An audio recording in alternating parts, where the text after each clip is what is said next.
Okay, hi everyone. We are now on to Unit 3, our respiratory system. So I hope that the midterm went well, and we are halfway through this. So to start out, we are going to talk about pulmonary structure and function. So what do we mean by pulmonary ventilation? Well, in simpler terms, I don't actually have it in Notability. Hold on.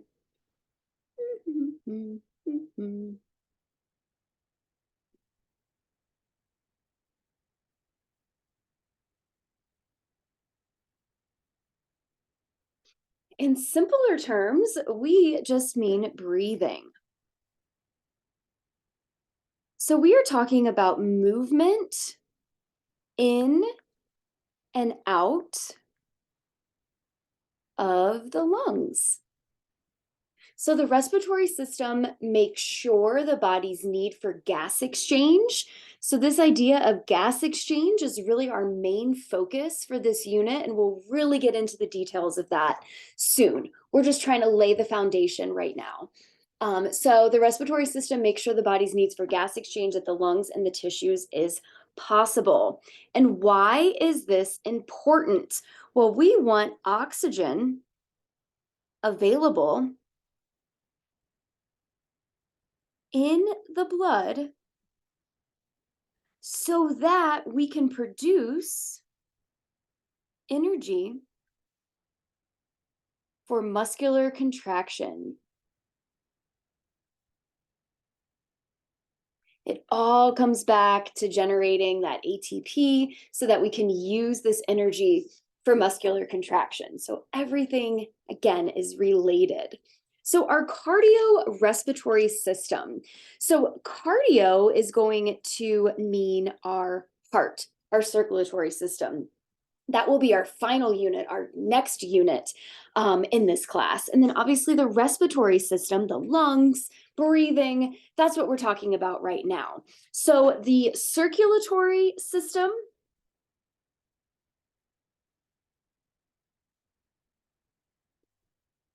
and the respiratory system, they work together. And if you remember from anatomy and the basic physiology knowledge that you have, obviously this is true. Our circulatory system and our respiratory system work together to bring oxygen to tissues in the body.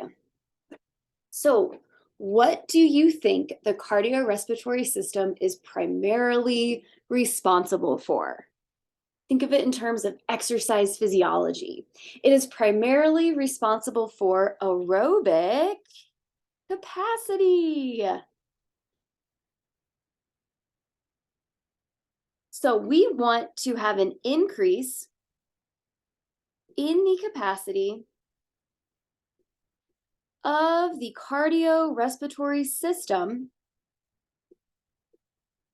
to make oxygen available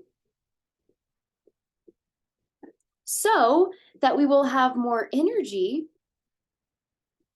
for muscular work.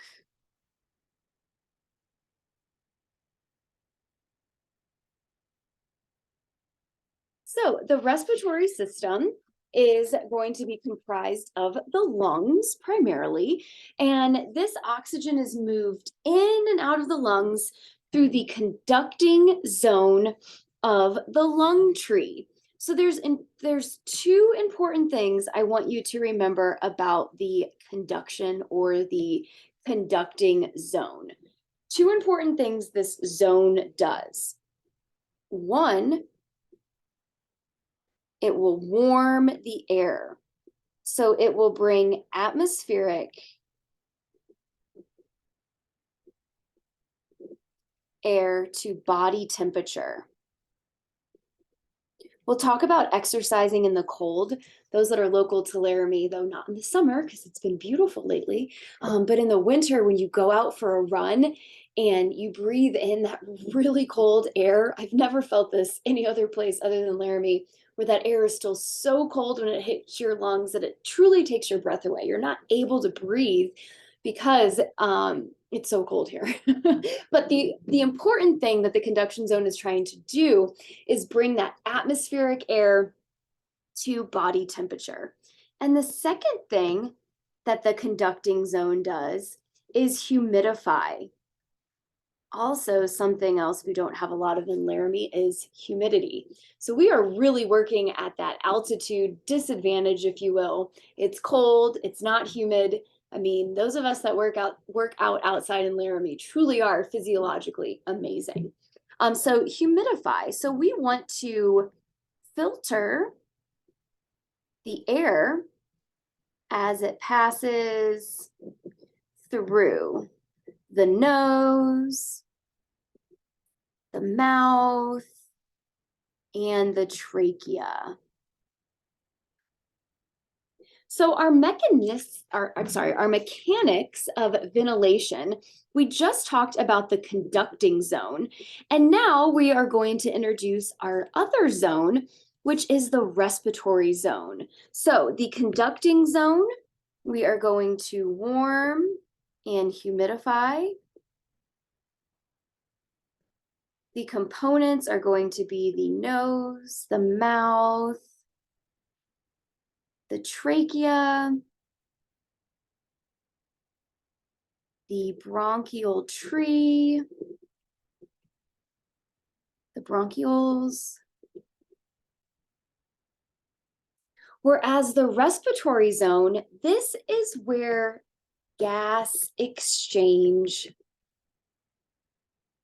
is going to take place. So this is the exchange of gases between the air and the blood.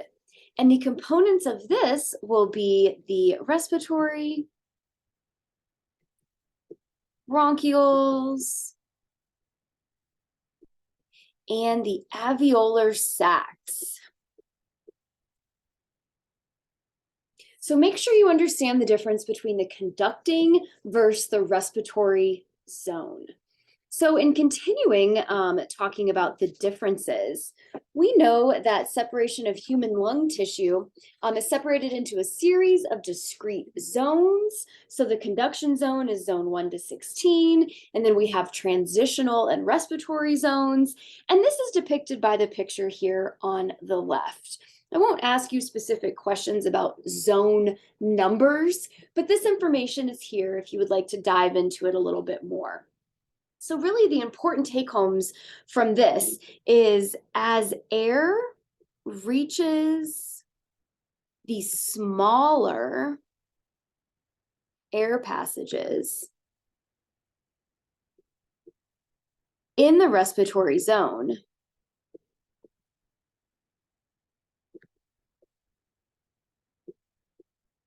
so that would be down here, the smaller air passages, there is an increase in surface area. And this increase in surface area is going to be very important for our gas exchange. So remember that as we get into more details of gas exchange here in the coming lectures. So the alveoli, this is very important to understand that the alveoli, which will be down here in these smaller air passages, these alveoli provide vital surface area for gas exchange. And so we are essentially from this picture blowing it up here on the right-hand side where we have our arteries, our veins, our bronchioles, our alveoli, and our capillaries. So again, this is just sort of to continue a little bit with our anatomy review if you haven't had anatomy or it's been a while, just to sort of let you know, obviously, where we're talking about anatomically for this gas exchange. So we know that the alveoli provide this vital surface area for gas exchange. So if we have an increase in surface area, we have an increase in gas exchange. I've said this a lot, so this is important. And the reason why there is a tennis court here is that if you were to take your alveoli out of your lungs and spread it out, you would have about 75 to 100 square meters of this surface area. So this is why the alveoli are the reason that we have the surface area for gas exchange. So to put a little bit more physiology to this, we know that gases diffuse across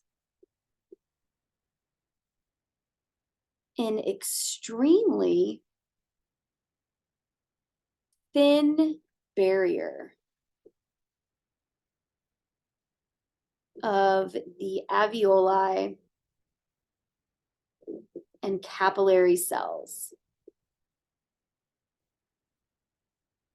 And this thin barrier will come into play when I give a little bit more clinical context with emphysema and fibrosis. And if we have any sort of disease that damages this, that's when we have trouble breathing, like COPD, chronic obstructive pulmonary disease, certain things with COVID. So for most people,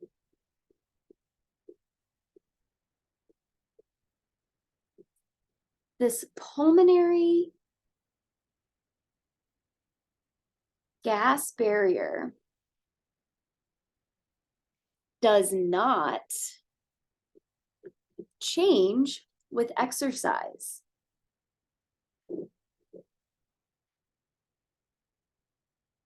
So if you have healthy versus not or unhealthy, you might have a pulmonary condition, like I said, like COPD.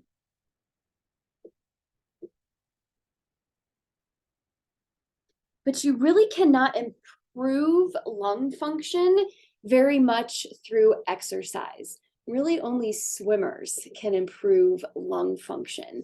So this is not something that changes a whole lot with exercise. And we'll revisit that thought as we go through this unit. So it's important to note the capillaries. These are our microscopic blood vessels. And the point of the capillaries is to move blood between the arteries and the veins. So here is our artery here on the right side, and here is our vein here on the left side. And then in the middle, you can see this nice capillary network. And this is how we move the blood between the arteries and the veins. So this is also an area where oxygen, nutrients, and waste are exchanged between the blood and the tissues. It's also important to note our red blood cells. This is going to contain iron, and they are carried through the capillaries as oxygen poor and CO2 rich. And so whenever they are carried out of the capillaries, they are O2 rich to be ready to go to the tissues that need it in the body.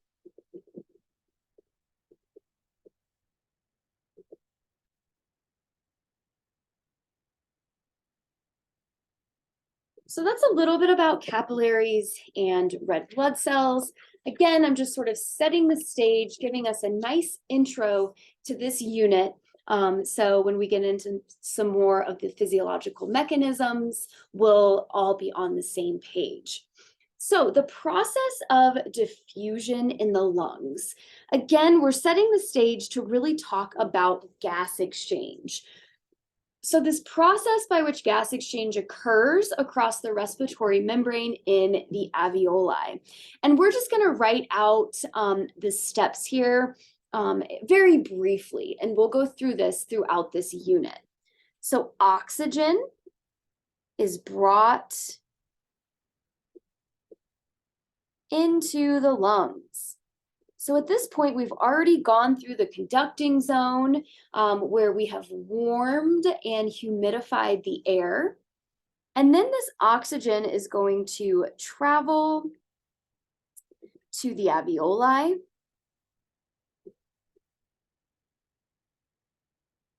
Then the capillaries will bring oxygen poor red blood cells. And then as blood flows through the capillaries and the alveoli, carbon dioxide will diffuse in the alveoli in exchange for fresh oxygen. Now, the rich oxygenated blood flows out into the heart and to the rest of the body. Finally, carbon dioxide can travel back out from the alveoli and the lungs through expiration. And this is a very brief outline and concepts that we will get more in depth to for the process of diffusion in the lungs. So I would like to end this lecture on our ventilation perfusion ratio. And we're going to talk about this more in the next module. But ventilation, we're essentially talking about air, and perfusion, we are talking about blood. So this perfusion of air and blood. So V is going to be air that reaches the alveoli, and Q is going to be blood that reaches the alveoli. So therefore, the VQ ratio will be defined as the amount of air reaching the alveoli per minute versus the amount of blood reaching the alveoli per minute. So at rest, our ventilation is about 4.2 liters of air normally at rest. Our perfusion of blood at rest is around 5.0 liters of blood that we are moving through our body at rest.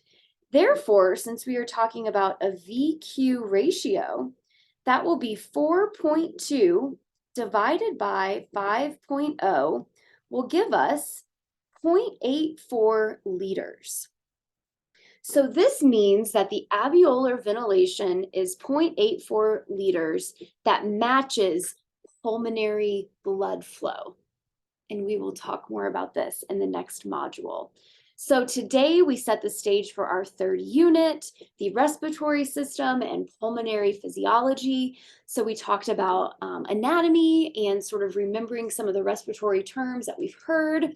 And now we will apply this to exercise in our next module. So see you over there in a second.